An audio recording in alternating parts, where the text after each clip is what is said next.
Shalom, shalom encore peuple de Dieu, shalom bien-aimé, à vous tous qui êtes là encore connectés ce matin et vraiment pour débuter notre service matinal et précisément le 1er mars, vraiment que Dieu vous bénisse dans sa présence parce que la Bible déclare, elle veut dire que vaut mieux la fin d'une chose que son commencement. Mais nous sommes dans le début et nous voulons aussi voir ou bien vivre aussi la grâce de Dieu ainsi que le merveille de Dieu dans nos vies. C'est ainsi que, peuple de Dieu, je bénis encore Dieu qui nous a accordé encore cette souffle de vie, qui nous a fait encore cette faveur d'être là à sa présence. Parce que se réveiller, dormir, marcher, ce n'est pas quelque chose de l'habitude. Parce qu'il y a ceux-là qui étaient avec nous, maintenant ils ne sont pas avec nous. C'est une grâce que Dieu nous a fait vraiment ce matin. C'est ainsi que comme la parole déclare que nous tous, on a péché et nous sommes privés de la gloire de Dieu. C'est ainsi que pendant ces moments, nous allons encore s'humilier dans la présence de Dieu. Nous allons parler à Dieu que nous sommes dans le début de ce mois de mars, précisément le 1er mars. Et nous voulons demander d'abord la miséricorde de Dieu dans nos vies, parce que sans sa miséricorde, nous ne sommes rien. Nous ne sommes rien du tout. Et parce que c'est à travers le sang de Jésus-Christ qu'il avait versé dans la montagne de Golgotha, et qui nous a vraiment rachetés, qui nous a payés et qui a payé nos dettes. C'est ça vraiment. C'est ainsi que, peuple de Dieu, je vous salue encore, je vous salue au nom de Jésus-Christ de Nazareth. Je voulais simplement dire que chacun de nous puisse prendre une bonne position ce matin pour s'humilier, pour s'approcher dans la présence de Dieu. Et vous allez bien que pousse en vraiment la présence d'Nzambe. Et tu es bakolobela Nzambe wa tu es bakotalisa ye o ezali ba faille ba erreur ba défaut na biso potolingi ete na kati ya moi oyo yenda kamba biso yenda tambwisa biso parce que sans l'aide de Christ nous sommes rien. C'est pour cela nous allons invoquer son nom ce matin. Nous allons s'humilier, nous allons demander sa miséricorde.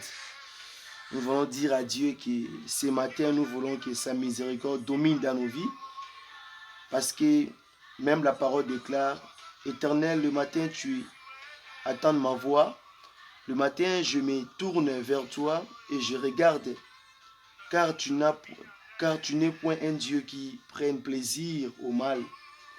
Le méchant n'a pas sa demeure auprès de toi, les insensés ne subsistent pas devant tes yeux. Tu haïs tous ceux qui commettent l'iniquité. Tu fais périr le menteur. L'Éternel abhorrait les hommes de sang et de fraude.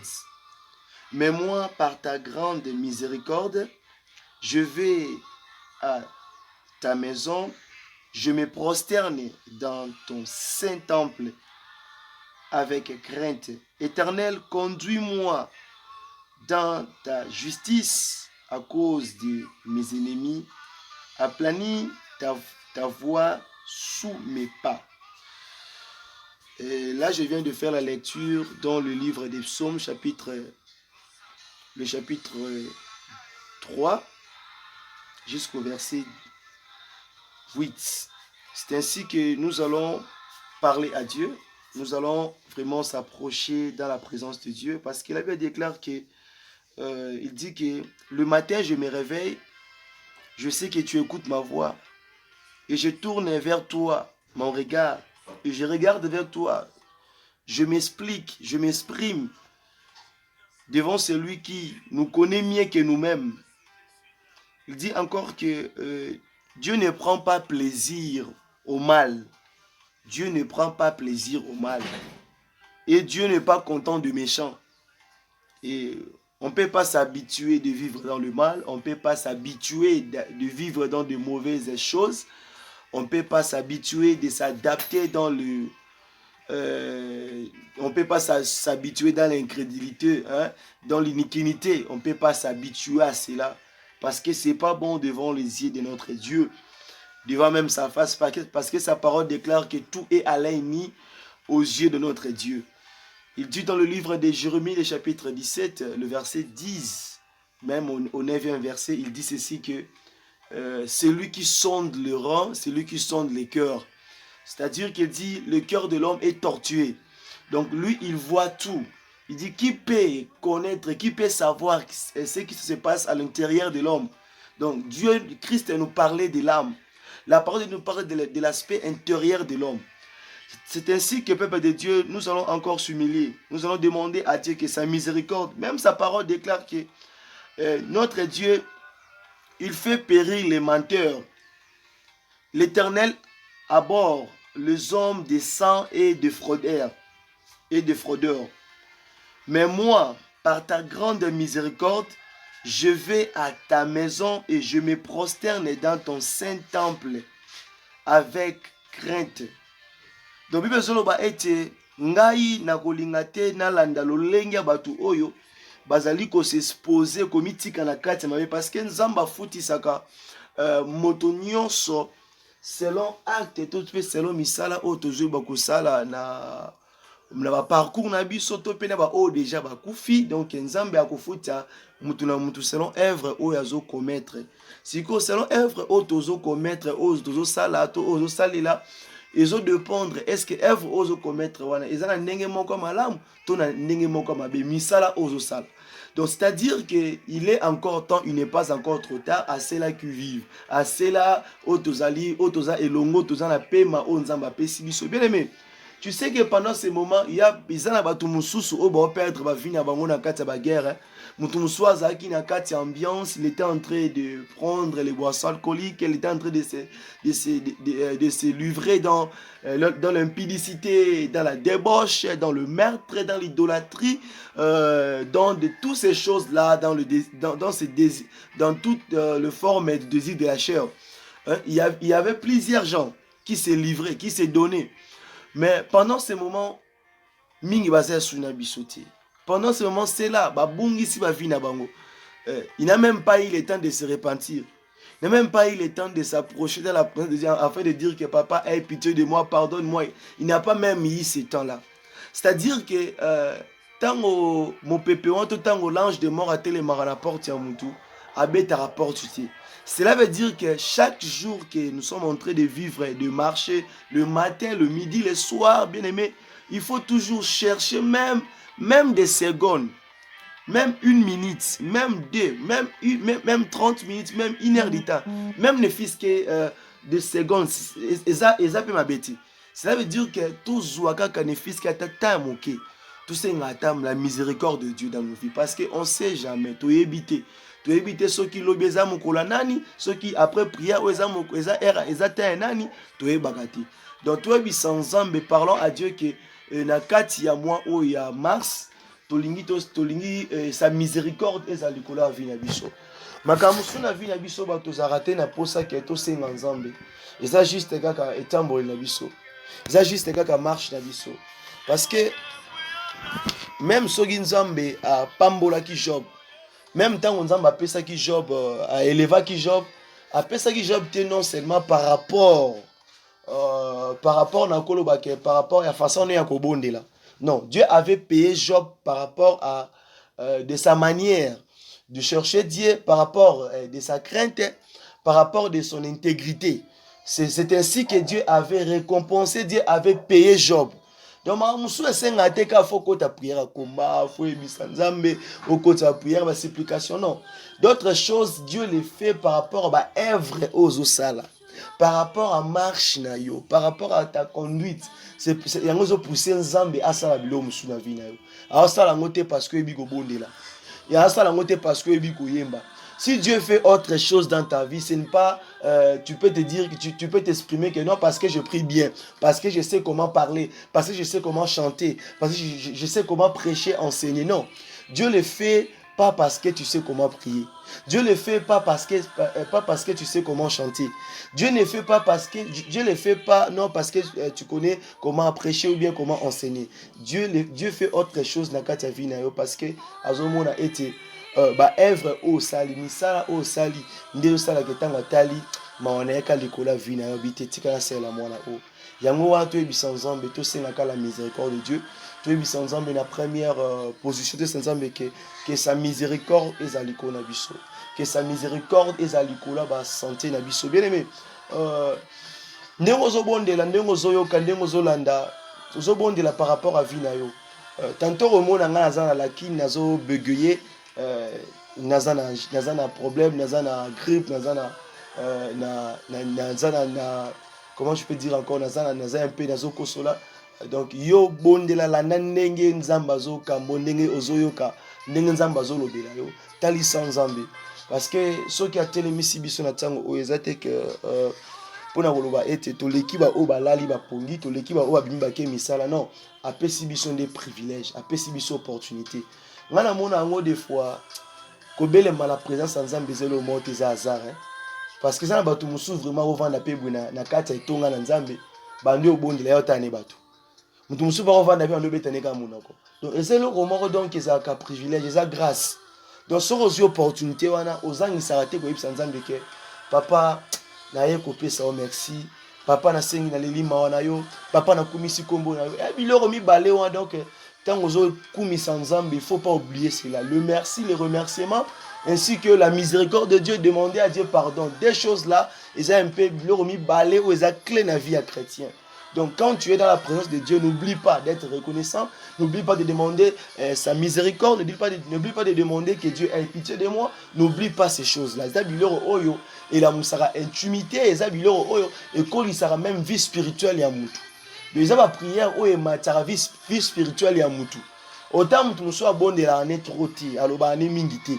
Mais soit appelé la présence de Nzambe bika Nzambe, ah Nzambe soki na lié soki na lati soki na tamboli soki na zubwe eza pona yo eza pona bolamu na yo donc ozomona ke muntu azo provoquer azo pousser nzambe asala eloko moko pona vie po nzambe amona ke oui mwana mwasi oyo mama oyo elenge oyo frère oyo ndeko oyo to pe bien aimé oyo aza na motema moko donc ya ko reconnaître yango to benga yango le bonté ba bonté ya nzambe nde yango tolobaka le bonté yango za la reconnaissance le bienfait de Dieu yango to benga tant tozo ba bonté c'est un peu ça donc tango zo loba tango zo bondela ça la prière wana vraiment la kati ya motema na yo yebisa nzambe ke na belemi na présence na yo na pusane pa na yo pona kosenga ta miséricorde na pusane pa na pona kosenga pona kolobela merci na pusane pa na pona reconnaître tes bienfaits dans ma vie je me prosterne devant toi non pour rien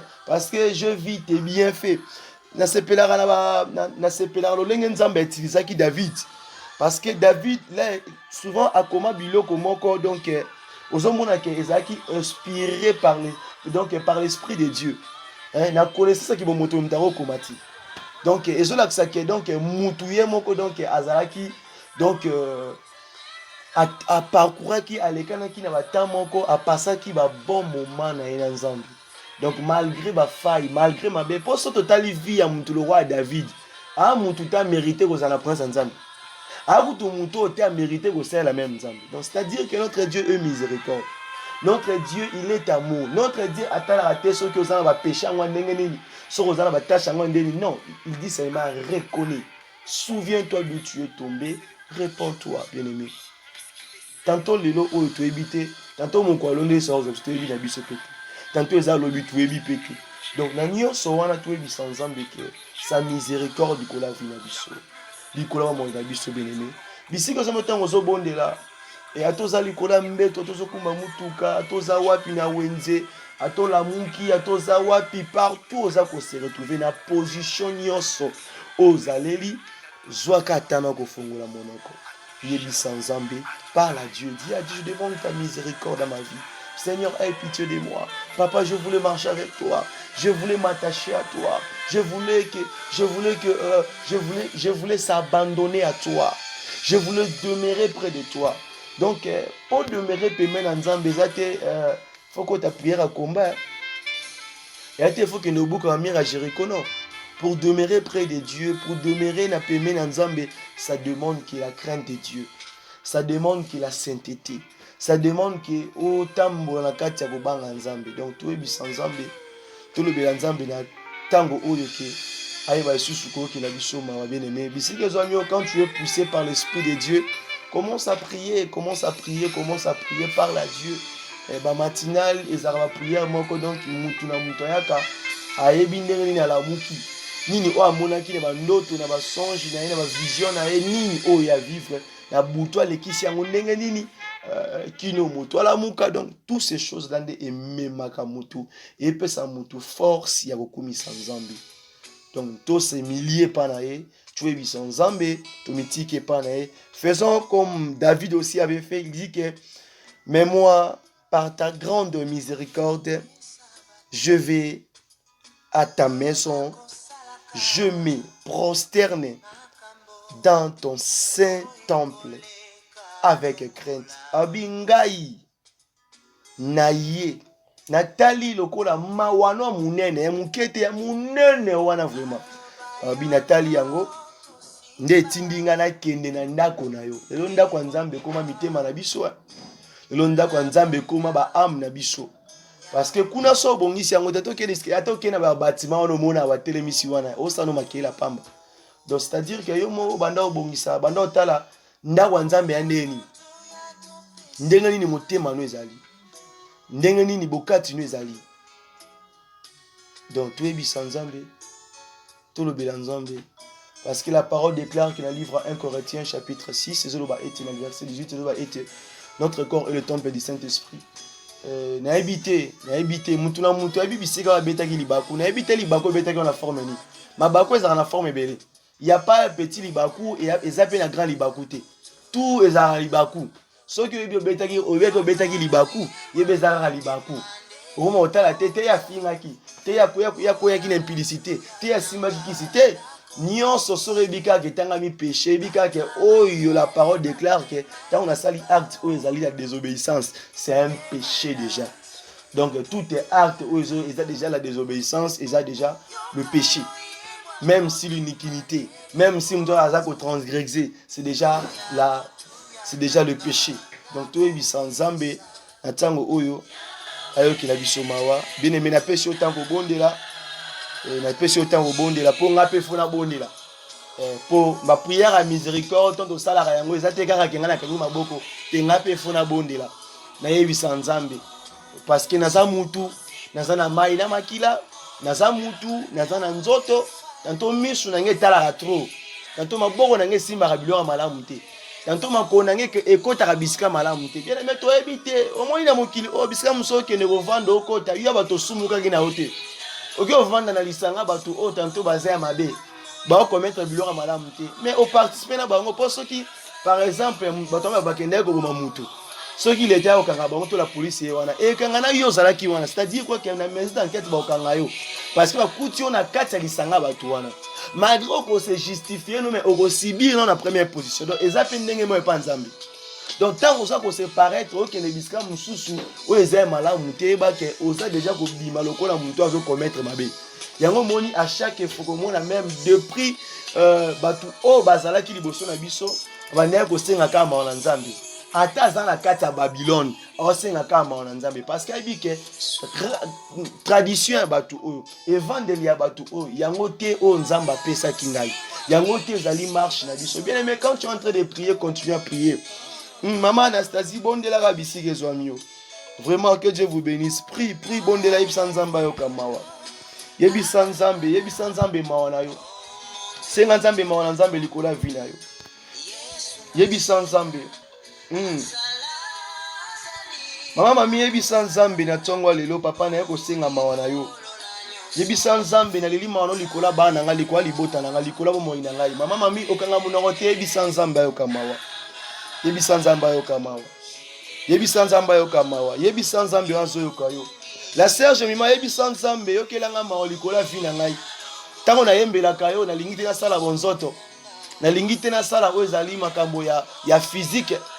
yebisa nzambe okelanga mawa tala va na pays o batu mitu etengama nango batu mitu ezalaka nango donc bayebaka te ke nzambe azalaka yebisa nzambe nga nalingi te nazala lokola batu wana yebisa nzambe mawa no likolo ya vi na ngai ata oza kose retrouve na milia bato mabe tala bien aimé oyebi ke daniel azalaki na milia bato mabe même ata Shadrach wana bazalaki na milia bato mabe mais balembaki te bien aimé toza eza nango bongo eza ndenge nzambe asala mokili na ye donc eza nango ndenge nzambe asala mokili na ye okoke bisika peuple nyonso kuti wana na 100% 98% mabe na mabe nayebaki 2% malamu ezanga te c'est-à-dire que toyebisa nzambe ose conforme te okóma te lokola bango biso tokomaka te biso tokomaka te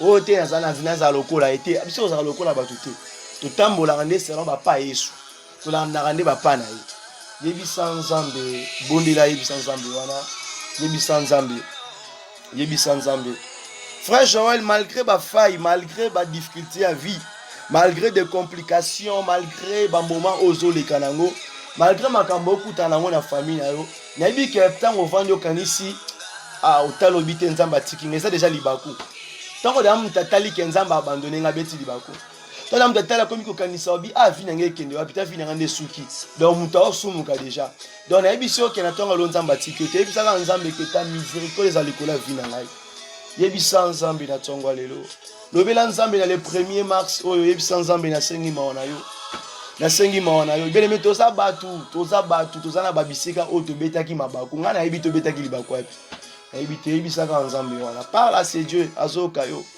yebisa nzambe mama dada koyemala koyebisa nzambe yebisa nzambe ke dans ma vie mawa no eza likolo ya vi na ngai yebisa nzambe ata na komona mbongo ata na kokende babisika ngo wapi ata na kokota wapi papa soki natamboli na ote naza pamba bien aimé okoprocéder nyonso okozwa mbongo okozwa biloko ozoluka na nsi ya mokili mais soki ozodemere te dans la présence de Dieu oze loko te donc diable akosimbo na tout moment alingi yebisa nzambe na ntongo lelo lobela nzambe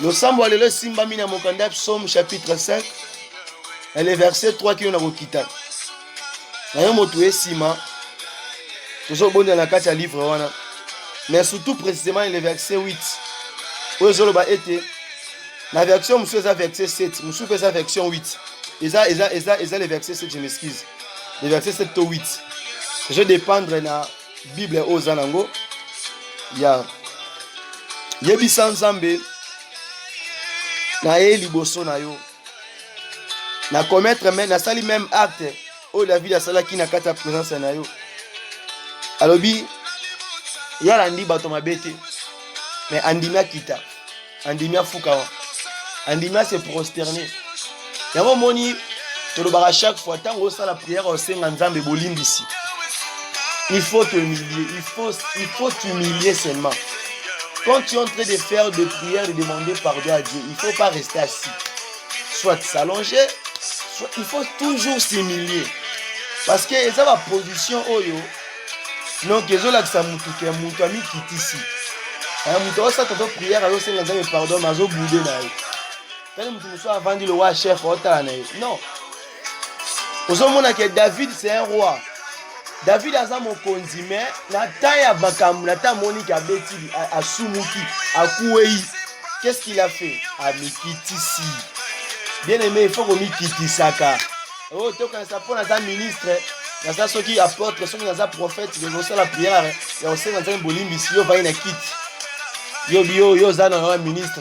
Et pas nzambe tant to satan to senga mawa, to senga mawa nzambe. To tala rabatite na biso ki karabiso nyo sonse. Pour non senga kama. Yango mona mtu so ati veste pemba mitandi na mabele. Aibi ke oui na ta on eza ta mususu. Ya ta mususu so bongisi te keba mokolo wana raté. Yebisa nzambe parce que la miséricorde de Dieu est encore senga lisunya nzambe. O senga assistance na yo. Ya. Parce que tant ozo demeurer na présence ya nzambe, tant ozo tamboane longo, il peut jamais permettre que mabe mo ekomela yo. Hey! Liboso mitambu na bango. Tola kokima na yebi te nabombami na yo yo nde mobateli malamu lisungi ezangaka te bosungi nanga eligya nanga bipai ngai nakoki te yo nde koka mpo na ngai suka na nga suka te Zambe bolingo otali ngai pamba te nazali na motu ya na miso na yo kita osala banguna nanga bakufa soni sunga ngaye donc na le 1er mars oto osenga nde lisungi ya nzambe otoboyi suka ezala mabe me tolingi suka ezala malamu tozoyebisa nzambe ke sa miséricorde eza manière na biso ya kosenga lisungi ya nzambe eza manière mosusu ya kosenga ka assistance ya nzambe donc tosenga nde sa miséricorde donc tosenga ngo na manière moko donc eza poliment tosenga ngo lokwa tosenga nzambe lipa mais osenga ngo sikoyo na ndenge moko lokwa mwana azolela mama comprendre ke nono ndolela boza nzala nono ndolela boeseka aza na problème il faut vérifier atala donc nzambe akolinga atala malamu na vie na yo nini ezomarche te mpona assiste yo senga la miséricorde de Dieu bomoi esimbami na maboko wayo Yoshua Mashia sungangaye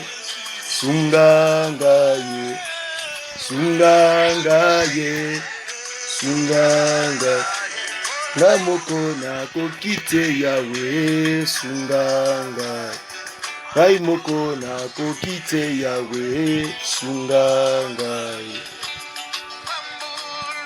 oh yawe bele metala vie na yo yo mtu okende musala yo mtu zobongama okende classe okende wapi eza na nzela deja oza na kati ya mutuka tala okanga motema te mpona bapriere boye yebisaka nzambe talisa nzambe mpona vie na yo senga mawa na nzambe bien aimé bao bakufa na ikani toleki bango na eloko te bien aimé bao bapamba ekola makati na toleki bango na eloko te misusu bazo babale perdi re toleki bango na eloko te oyebi te naso nzambe apesi yo privilège wana tout est possible à Dieu. Est-ce que les gens qui habitent là en Ukraine, est-ce qu'ils pensaient qu'un jour ils seront en guerre?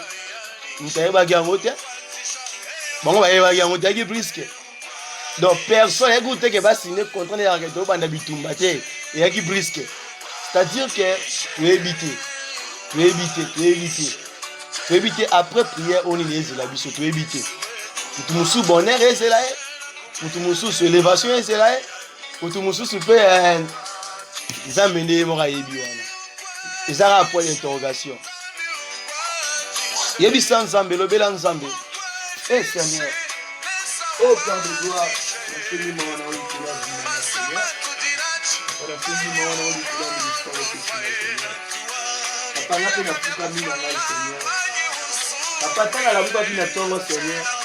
La place n'a pas son merci na bandaki na téléphone na bandaki ko tiaté. La place n'a pas son merci. Na la muki na tongo na bandi okalisa. Donc la place n'a pas son merci na la bandi na nga ni poste na distraction na bidon ba buzo ba Seigneur.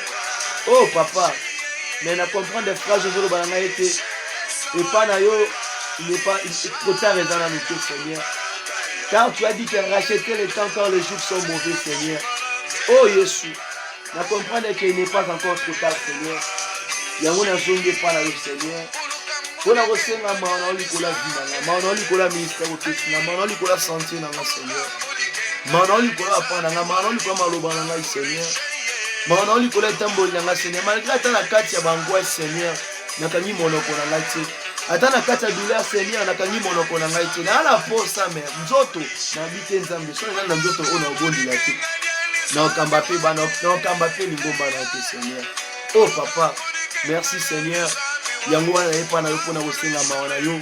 Pona kosenga ta miséricorde Seigneur. Malgré ba doute na biso bato, malgré ba pensée, malgré ba et bien on est là na kati ya mitema na biso et mo tali kaka awimi mais papa te nazongi pa na yo pona webisa au Seigneur la matinale au Seigneur par ta grande miséricorde Seigneur c'est ainsi que je me prosterne devant toi Seigneur Yahweh, je te me prosterne devant toi avec crainte, Seigneur, papa. Eh, Jésus. Eh, mon atala, Nathalie Moutoumoussou a sali ka eloko ya moke, Seigneur. Obomi ye. Mais Nathalie ba acte iso osalaka na temps oyo. Na o basalaka na temps wana, Seigneur. Namona ki ya biso momo elekaka makasi. Mais otika biso. Pourquoi? Parce que ta miséricorde est sur nous. Ta grâce au sali biso, Seigneur. Oh Yahweh. Yahweh, combien abungisa ba vie na bango, Seigneur. Juste likola désobéissance à malobano, Seigneur. Mais le oh Seigneur, attends te bénir, attends te courir, attends te mourir de là. Au fait, ça dit sur le temps, Seigneur. Papa, il y a un mot qui est pas non, Seigneur. Pour nous, et sans yo, Seigneur, ma carte est égalité. Sans yo, Seigneur, tu vas perdu. Sans yo, Seigneur, élite exact, espoir exact, Seigneur. Sans yo, espérance exact. Sans yo, Seigneur, faveur égalité, Seigneur. Sans yo, Seigneur, ezaka kolela. Ezaka ba épine, ezaka ba nzube bisika nyonso. Oh Yesu nanga papa. Semba loboko na papa. Mawana yo Seigneur. Mawana yo Seigneur papa. Bombanga yawe lokola sosa bombaka bai na sia bazel na Seigneur papa. Yango na sengi mawana yo Seigneur. Oh Yesu mawana yo Seigneur. Oh Yahweh mawana yo El Shaddai, mawana yo Adonai Seigneur. Mawana yo El Shaddai Seigneur. Mawana Adonai Seigneur. Oh El Shaddai na sengi mawana yo Seigneur. Oh papa. Oh Yahweh. Que ta miséricorde, Seigneur. Ta miséricorde est dominée Nicolas Momoïna, Seigneur Nicolas. Même Nicolas, ministère de la repentance, Seigneur. Que ta miséricorde est dominée, Seigneur.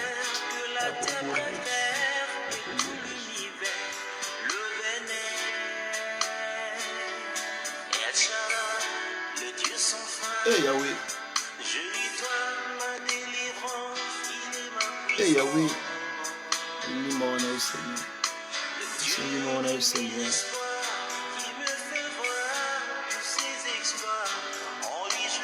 Merci Jésus. Il y avait sans Zambé que le sang de Jésus, le sang qu'il avait versé sur la montagne des crânes, dit papa, que ton sang puisse me purifier, que ton sang puisse me laver, que ton sang puisse enlever toutes tes sortilèges, toutes tes malédictions, toutes tes maladies incurables, sorcelleries et diaboliques. Invoque le sang de Jésus-Christ. Ce partenaire meurtricide qui nous a rachetés, qui nous a guéris, qui nous a sauvés par la Dieu. Yebisa nzambe wana. Obela nzambe. Senga makila maeshu. Nigola vina yo na mosala na yo na ndako na libota na yo. Na yonso oyo sala esenga makila nzambe. Eba kosokola. Eba golongola. Semence nyonso ya mabesi. Eh. Yebisa nzambe damu na ye. Senga makila na Yesu. Senga makila na Yesu. Lobela nzambe makila na Yesu kola yo. Makila na yango nde petola yo. Elongola semence nyonso ya mabe na maboko na yo na miso na yo na bapense na yo na ndako na yo na mosala na yo. Na ozo sa na kilase yebisa le sang de Jésus. Senga makila na Yesu. Likola vi na yo. Lobela ya zoyoka yo yebisa nzambe. Oh papa. Nasengi makila na yo Seigneur. Mais pour invoquer ton sang Seigneur. Na kati ya vie, na kati ya moment inanga Seigneur. Na œuvre na yo, na kati ya ministère au Seigneur papa. Makila na yo epetola maboko monoko nyonso Yahweh ba instrument Seigneur. Même Yahweh tes enfants, le peuple, Yahweh tes brebis Seigneur. Que ton sang elongola Seigneur. Nyonso mabe semence nyonso mabe Seigneur. Makila na yo elongola. Makila na yo epetola Seigneur. Pas makila no soki osali yango te Seigneur par ton sang Seigneur, tu allais exprimer Seigneur. Parce que la parole déclare que à travers le sang que Olimbisaki Biso, à travers le sang que tu nous as racheté Seigneur, oh Yahweh, sans le sang d'affliction Yahweh, pardon ça a quitté Seigneur. Papa Sokola Seigneur. Makila no les a couverti, les a vêti. Yaba pas na biso Seigneur. Eza la protection. Bon ina biso Seigneur. Makila no nde bomba biso Seigneur. Makila o ekwesa ki même mangomba, ekwesa ki ba barrière, ekwesa ki ba condamnation. Juste que le sang de Jésus. Oh Yesu. Yesu nanga Yahweh. Na beli makila na yo Seigneur. Na tango o Seigneur. Yango nde petora. Yango nde laver Seigneur. Oh Yesu. Oh Yahweh. Oh Yahweh. Bien aimé, ton abisika moussa okimela te. Okimaka na kombo na Yesu. Toza na biso te na makila ntaba. Toa te na makila ngombe. Toa te na makila moko soki ya moto songolo pakala pesaki. Mais toza na makila ka na Yesu Kristo. Yango nde lisekwa. Yango nde pesi biso bomoi. Yango nde ko sauver biso. Senga makila na Yesu. Appliquer yango na forme nyonso. Na niveau finance na yo. Na libota na yo. Na vie sociale na yo. Na dossier na yo. Na kobota na yo. Na maladie où ils ont dérangé yo. Eza maladie ezali incurable. Maladie où ezali même où ezali ba pompa ki yango na nzela monde de ténèbres. Yo bela ka makila ma Yesu. Bela le sang de Jésus-Christ. Makila oyo. Makila oyo tondisami na nguya. Ya makasi. Ba sacrificateur bakata banyama mitu. Ba bonzela nzambe. Batangisa makila. Pona ete ya kolongola. Pona ete ya kofuta. Banyongo ya peuple. Ya makila banyama wana. Et suffira quitter. Et comme quitter. Même pas ta un quart. Et comme raté. Mais c'est un qui na motomoko. Andima à se donner. À se laisser. Ata la titre na été. Ata la force na été. Ata la tête que ouais. Pour Nazali le roi des rois. Ata la tête pour ça le créateur. Mais Amisala qui est un homme simple comme nous tous. C'est pour ça la parole déclare dans le livre Philippiens. Désolé, il s'est dépouillé. Il s'est dépouillé. Ce n'est pas en vain qu'il s'est dépouillé. Il s'est dépouillé enfin que Yonangato le carnaval difficulté. Enfin que Yonangato soit bon moi. Apona qui racete. Apona qui coloté. Apona qui couleur de poté. Apona qui bataille à batouté. Apona qui pété batitre à batou. Mais apona qui ba o nyosoyo. Bandiba ko yepa na ye. Ne bato ya désira qui. Ne bato ya yamba qui bien aimé. Tout le bien ensemble bien aimé. Bon de la bisike zoamio. Yebi ensemble je viens à toi. Yebi ensemble je viens à toi. Yebi ensemble je viens à toi. Yebi sa na ye pa na yo. Yebi ensemble na belemi na banga me pa na yo. Na sengi makila na yo Seigneur. Na sengi makila na yo Seigneur et sokola est lavé. Mais quand tu es en train de prier, dis papa, tel que je me suis prosterné devant toi, je suis en train de parler et de plaider comme David. Il dit Éternel, conduis-moi dans ta justice.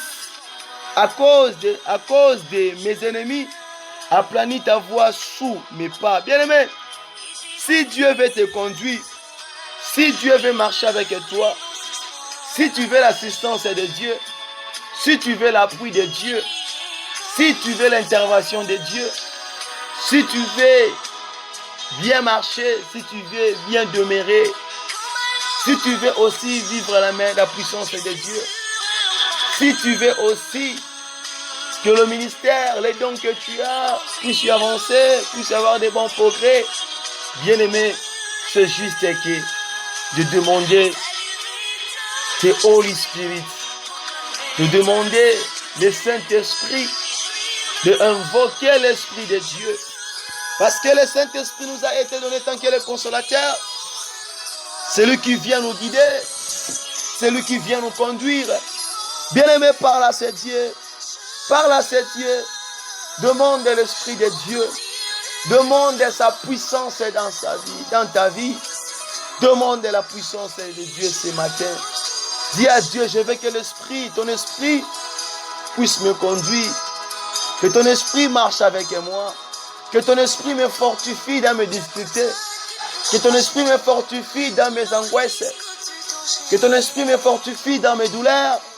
Que ton Esprit me fortifie dans mes plaies. Que ton Esprit me fortifie malgré les moments que je suis en train de passer, de difficultés, les imprévus de la vie. Dis à Dieu que ton Esprit m'assiste. Dis à Dieu, je demande l'Esprit, je demande ton Esprit. Je n'invoque pas l'esprit des marabouts. Je n'invoque pas l'esprit des magiciens. Je n'invoque pas l'esprit des sirènes. Je n'invoque pas les esprits de mort. Mais je n'invoque pas les esprits C'est des statuts. Mais parce que ta parole avait dit que tu ne laisseras pas les orphelins, c'est ainsi que je suis en train d'invoquer ton esprit. Parce que ta parole déclare que je suis que le vase, je suis que ton temple, je suis que le lieu sur lequel ton esprit doit demeurer, que ton esprit doit siéger. Oh papa, viens me fortifier, viens me fortifier.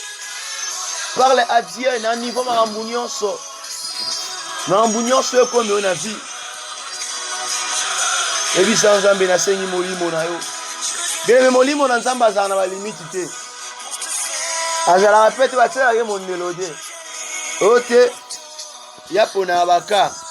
O kana yo wana ko kota te po ezabo te. L'esprit de Dieu sera na vie na yo. Awoyande po longola o ezali ba limite.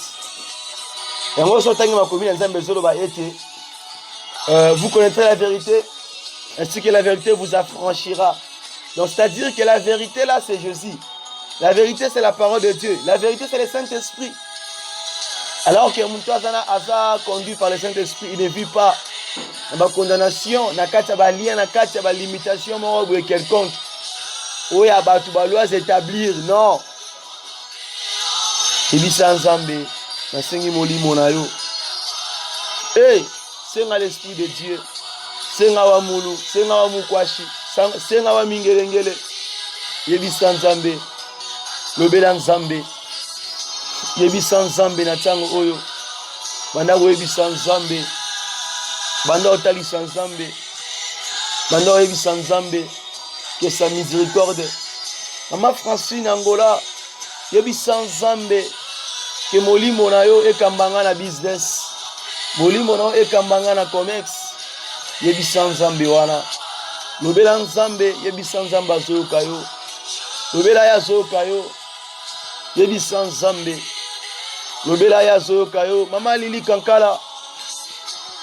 Yebisa molimo na Nzambe. Emema na dimension oyo. Oyo Nzambe alingi okoma. Dimension wana po koma. Omata na dimension zo lungo koma. Il faut le Saint-Esprit ndakamba yo. So akambi yo te na obamba. So atambusi yo te na obamba. Yebisa Nzambe l'esprit de Dieu. Senga roho ya Mungu. Senga molimo na Nzambe kamba. Senga molimo na Nzambe loba. Senga molimo mosantu. Senga molimo na Nzambe. Yebisa Nzambe wana zoyoka yo. Yako sarate azoyoka yo. Yebisa Nzambe wana. Lobela Nzambe wana yepa na yo. Molimo na ekambanga yebisa Nzambe azoyoka yo. Hey! Lobela Nzambe wana. Lobela molimo mosantu. Ata na kati ba difficulté, ata na kati maladie bien aimé. Ata santé compliqué nango. To bondela kaka bien aimé. Osa yo mote. Hey! Hey Yesu. Hey Baba. Hey. Yebisa Nzambe. Ebisika oyo suki na bisika oyo lembi. Senga assistance à molimo na Nzambe. Na bisika oyo monique mutu écraqué vraiment mutu calé. Senga l'esprit de Dieu, il y a une continuité.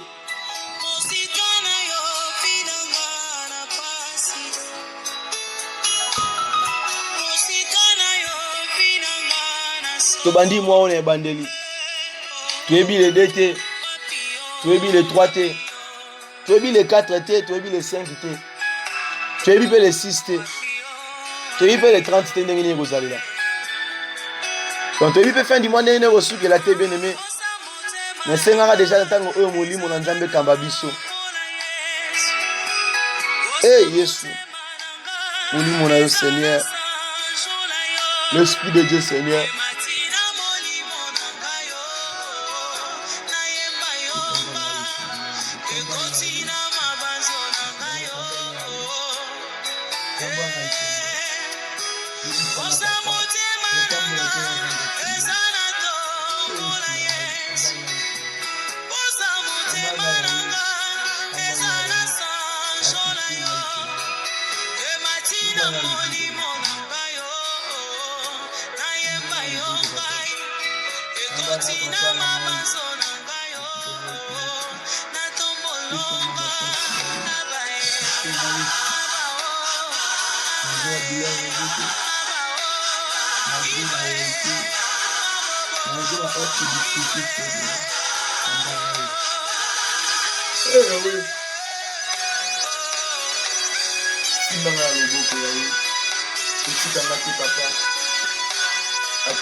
Kisanga makasi yawe nakoluka yo, kisanga makasi ya kosalela yo Seigneur. Yawe bien-aimé par la Dieu, yebisa Nzambe na ntongo lelo na ntango oyo nazoluka kaka assistance na yo, obali aza na posa aide na yo mponga moko nakoki te, nga moko nakoki te, yango naye kotalisa yo. Yebisa Nzambe wana azoyoka. Adonai. Merci Jésus. Yebisa Nzambe. Benga Emmanuel azoyoka yo. Benga Emmanuel azoyoka yo. Atana ma difficulté na yo wana. Atana kati ya maladi wana. Atana kati ya stérilité wana. Atana kati ya kiseliba wana. Atana kati ya divorce wana. Atana kati ya ba problème à vie na yo. Atana kati ya mabe moko quelconque. Atana kati ya mabe moko bozo telemelo na vie. Yebisa Nzambe. Lobela Nzambe. Yebisa Nzambe wana zoyoka yo. Lobela Nzambe wana tongo lelo. Yebisa Nzambe oyepa na ye. Yebisa Nzambe wana assiste yo. Yebisa ya pesa makasi. Yebisa Nzambe oyepa na ye. Lobela Nzambe wana ozana posa assistance na ye. Yahweh. Lobelaye. Peu importe ta problème aux anango, peu importe ta réalité aux cas, peu importe la situation de comment on a vu na yo, yebisa nzambe. Lobela nzambe. Yo si opportunité wana koloba. Ozi opportunité na kotelema na présence nzambe. Okanga monoro to kanga motema te. Lobela nzambe wana. Tala mingi ba opema na kati ba sona tango oya. Mingi bazana na sema bombone na tango oyo. Mingi azo respirer na machine na tango o mingi. Mingi ba ata na moya koloba te. Po soma sa seleki. Ba bombe ko ya air nyonso. Amo ata ta rebondela te. Beleme. Yebisa nzambe.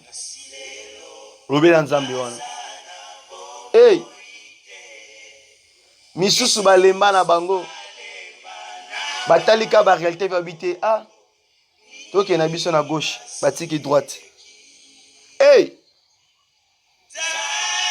Lobela nzambe wana.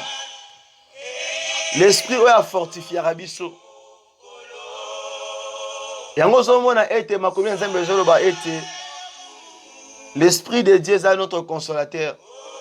Azo fortifier biso zo lendi sa biso, il est le même. Merci Jésus. Hey.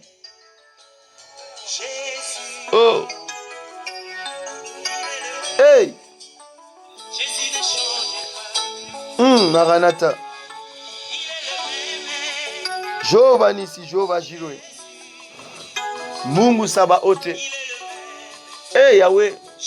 Pesa makasi. Hey. Jésus.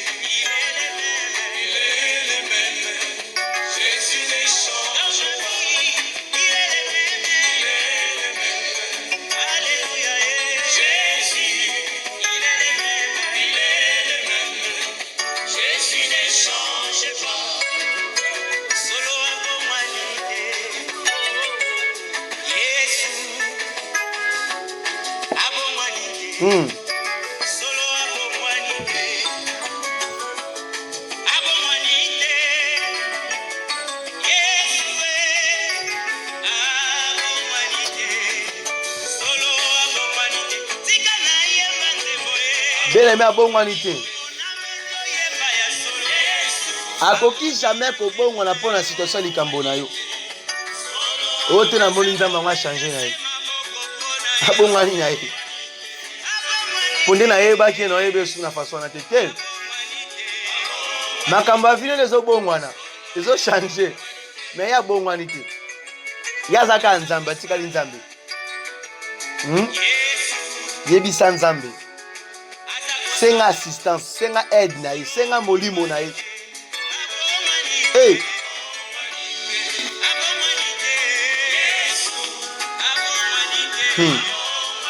Yebisa nzambe azala makoki.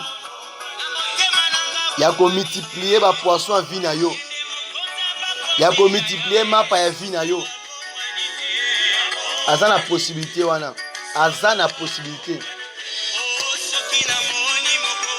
Yes. Yebisa nzambe wana. Lobela ya zoyo kayo.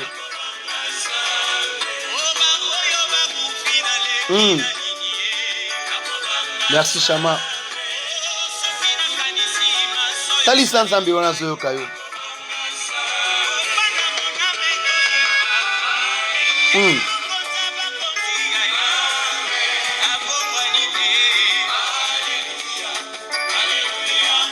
O tika na yemba nzembo emokonzi abakonzi ya abo Yahweh. O soki na moni mopoko ya lelo nakoba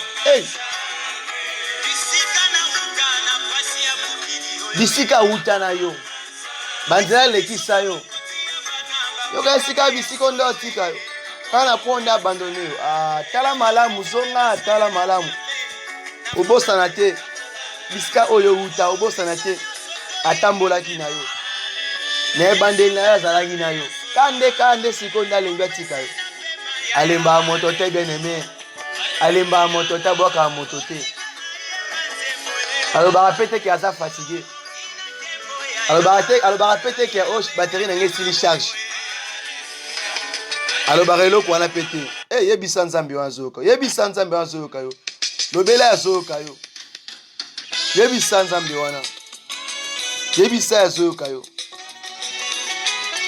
alobaka pete ke no na kati ya réservoir na nga ma esili non alobaka eloko wana te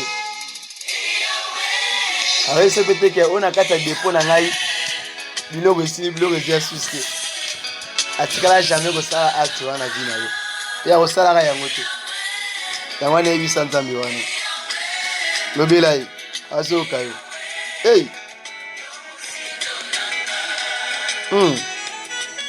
merci Jésus. Papa n'a fait l'assistance, Seigneur. Papa n'a fait l'aide de nous, Seigneur. Papa, somba le beaucoup de ton vie. Somba le beaucoup de pour la projet de la vie. Somba le beaucoup de pour la ministère de Christ. Somba le beaucoup de la vie pour la assister la Seigneur. N'a beaucoup de Spirit. N'a beaucoup de tâche de la Seigneur. Il y a d'abord la façon de la vie, Seigneur. Le petit dans la vie là. Le petit dans la vie. Le petit dans la Seigneur. Je sais la vie de la vie. Le petit dans la Seigneur. Le petit dans la Seigneur. La vie. Oh papa. Pour la première fois dans le Seigneur.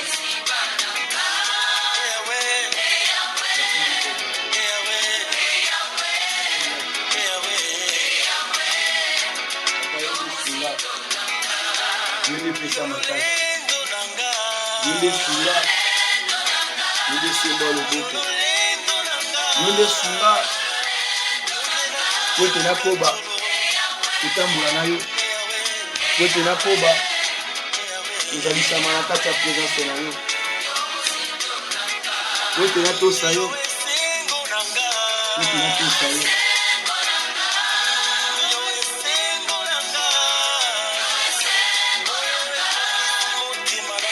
kote na salela yo Seigneur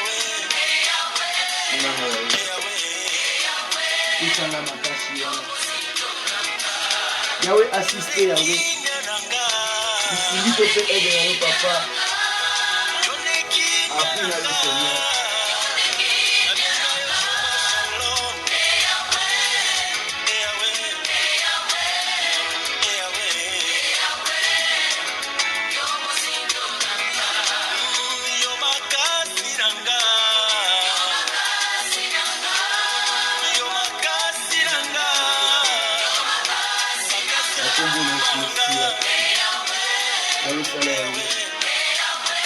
Sala yangu na tangu Seigneur. Nabii pana yo. Nabii pana yo. Nabii pana yo El Shaddai. Nabii pana yo Adonai. Nabii pana yo Elion. Nabii pana yo Sabaoth Seigneur. Ni atala mbingu. Atali kuku. Ndiyo.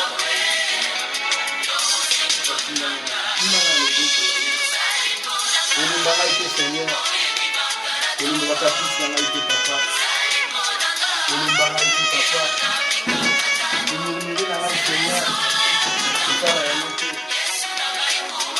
Yawe façon oyo na tolo de la Seigneur. Utala ya moto Seigneur. Bien-aimé ebisa Nzambe. Atolo kende mosala ebisa Nzambe assistir na kati ya mosala. Ata mtu kende koteko sana wengi na tango tanga biloko. Otambisa biloko. Peu importe ya mosala osalaka, peu importe ya activité ozosala, nayebi te bisa oyo Nzambe alingi ozalelanga nayebi te. Yebisa Nzambe asiste ngai. Yebisa Nzambe asiste ngai. Akolinga te osuka na kati ya mosala mabe. Akolinga te oza na kati ya activité moko mabe. Akolinga oza na kati ya activité moko malamu. Oyo kopesa ye te lekini. Yebisa Nzambe wana. Akoyeka yo. Le Nzambe wana il est là pour toi. Soy kutu Nzambe wana aoza lokume pa moto oyo akufi. Aoza lokume pa moto oyo na mikuwa oyo ekauka. Oui, ça m'a tellement dit. Alors, on va le coup, pas c'est mon quatre ailleurs moto dans la bombe. Il n'est pas encore trop tard, bien aimé.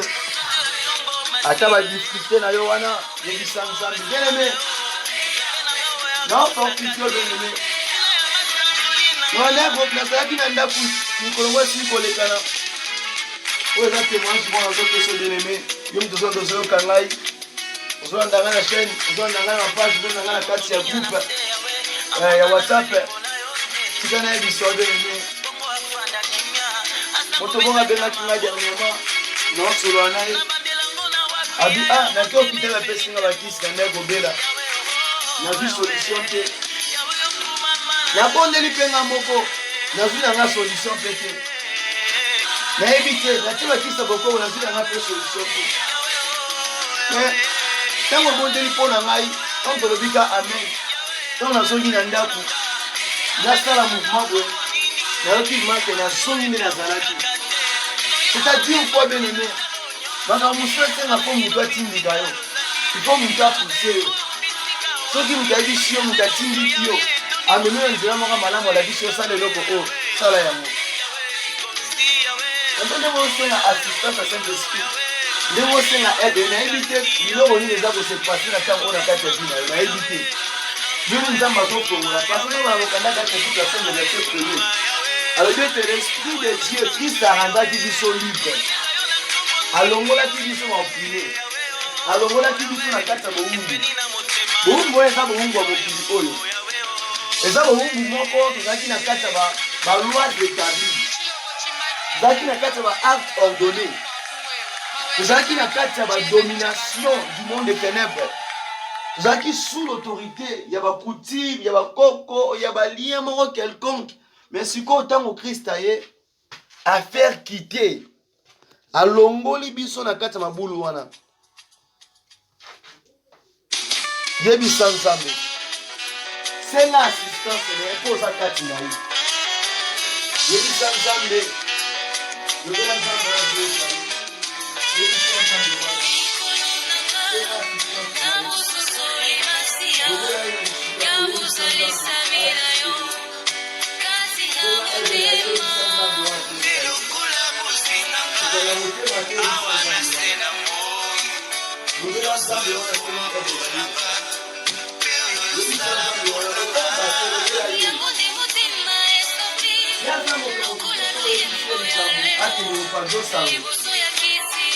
Asa mota mobilité.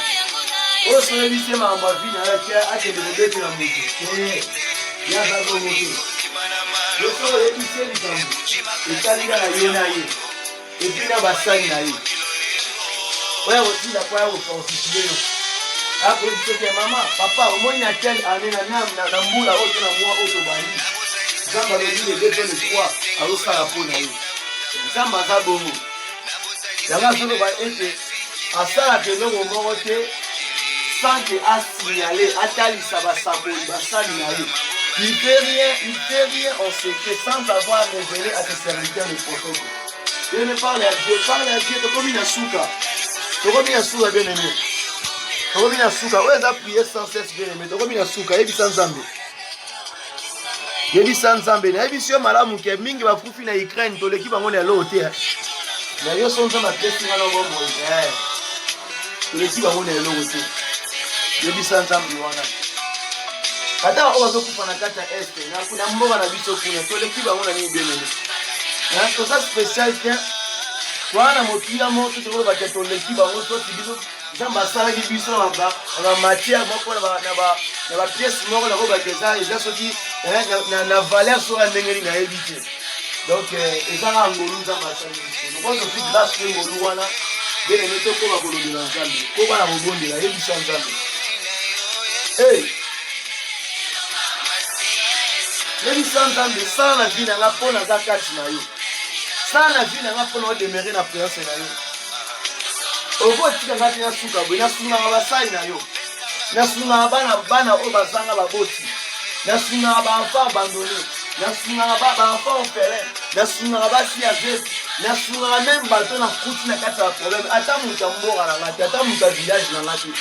ata mutu ya province na ngati ata mutu oyo ngai ayebi te mais so nakutika azanga mutu na kati ya problème ya kosunga yebisa nzambe asiste po osalaka mosala nga na kati ya mosala na ye yebisa nzambe lo toza le premier max yo mutu ozolanda ozoyoka ngai yo toza le premier max yebisa nzambe parce que sa parole déclare que vaut mieux la fin d'une chose que son commencement donc tokomi na suwa te yebisa nzambe oyo ezebandela moi yebisa nzambe yebisi oke malgré difficulté ya santé malgré nzoto edérange na s'efforce oyesa nzambe ke oui naosala mpo nayebi tofutaka malamu bilo mosusu nzambe asala na vi na biso so otali olobaka ke nzambe ayi te omoni ke osali effort moko te oforce lo te me ye nde assiste yo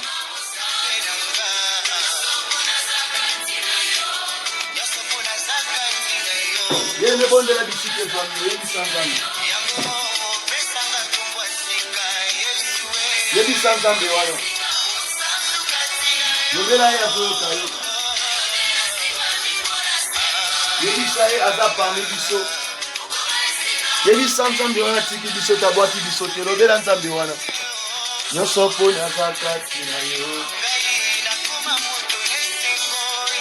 nakoma moto na esengo libela kati na yo yawe yawe yebisa nzambe wana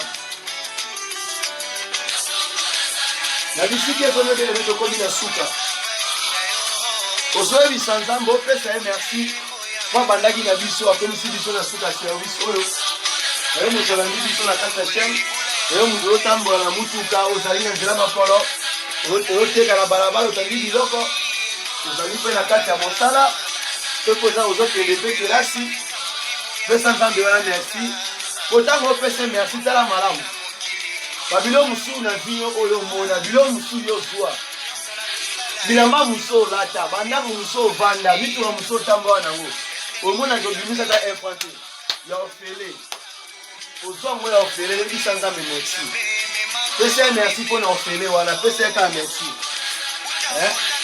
ozwa ba offre mosusu na vi na yo omonaka otya mayele na yo te otya intelligence na yo te mais apesa yo gratuitement sans que yo senga yo yes okozala mpe nzake na ntango ya lelo pesaka nzambe wana merci pesa ye merci yebisa nzambe wana merci lokola baptime pesa ye merci lokola mwasi oyo ya 12 ans pesa ye merci pesa ye merci lokola chef ya basoldat oyo ya 12 ans mpe lisusu pesa ye kaka merci ya pesa ye merci tondango bo nzambe wana oh yawe tomo ya sika bopemi na nga nyonso mpo naza kati na yo oh yawe nyonso mpo naza kati na yo nyonso mpo naza kati na yo beleme kumisa tombola o nzambe wana glorify you glorify lift your voice praise God. Say thank you, Father. Say thank you, Lord. Say thank you, Father, for this moment, for this opportunity. Maybe sometimes you wanna merci. Maybe say you zani osopo na ngai okota na motema na ngai. Maybe say mon Dieu, you are all for me. Maybe say you zali mobikisi yo maybe kwa na ngai. Tombola o mwanzambe wana. Yango watango kumisa ye manifester la signe de joie, pousser ma cri de joie à la gloire de Jésus parce qu'il y a malamu mingi yenda mérité na yango na tango oyo. Yes,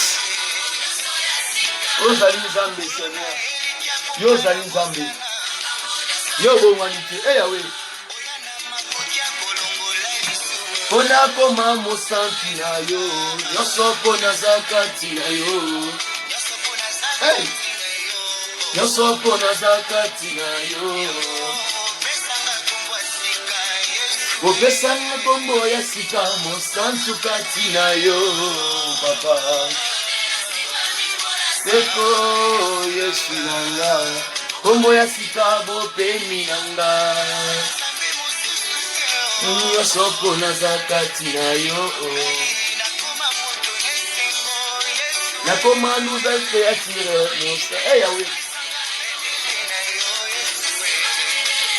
Nzambe apambola yo lolengo bondeli comme la parole déclare ainsi soit-il kaka ndenge bondeli ezala bongo na kombo na Yesu Kristo Nzambe wana a répondre na ba requête na yo na tongo lelo lolengo bondeli lolengo lobeli Nzambe na rassurer que Nzambe wana obosana te kosemba suluboko na ye na kati ya vie na yo ozalaki na maladie na difficulté na problème ya kobota bozalaki boyoke na makambo na processus ya divorce boyoke na makambo moko eza badossier moko etene masongo oyokaka babaka ekole okotaki CV badifficulté belebele oyo moko oyebi wana kaka na nyonso wana en général na rassure oke na kombo na Yesu Nzambe aza koapporte lo solution na ntango na kati ya makambo na yo ete ezomona na intervention loboko na Nzambe na kati ya vie na yo enandimi ete na ntongo ya lelo Nzambe arépond na makambo ya vie na yo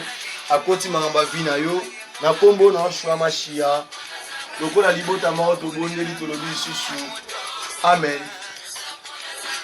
Que Dieu vous bénisse. Mokolo malamu na kombo na Yesu yo mtolandi message oyo ozwi yango na YouTube, ozwi yango na Facebook, ozwi yango na WhatsApp ko bana ko partager le pour bandeko na biso ba ko bondela longo vraiment tosimba na loboko po mosala oyo ekende liboso. Que Dieu vous bénisse. Mokolo malamu na kombo na Yesu Kristo amen.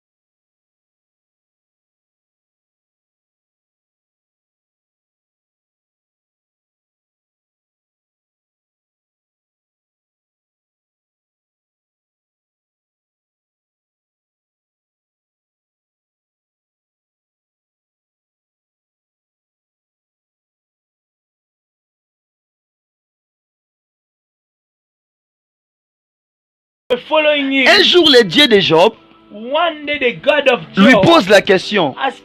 Quand tu parcourais là, tu n'as pas vu mon fils bien-aimé Job? Il dit, je lui ai vu. Il se porte comment? Notre Dieu connaît. Il connaît tout.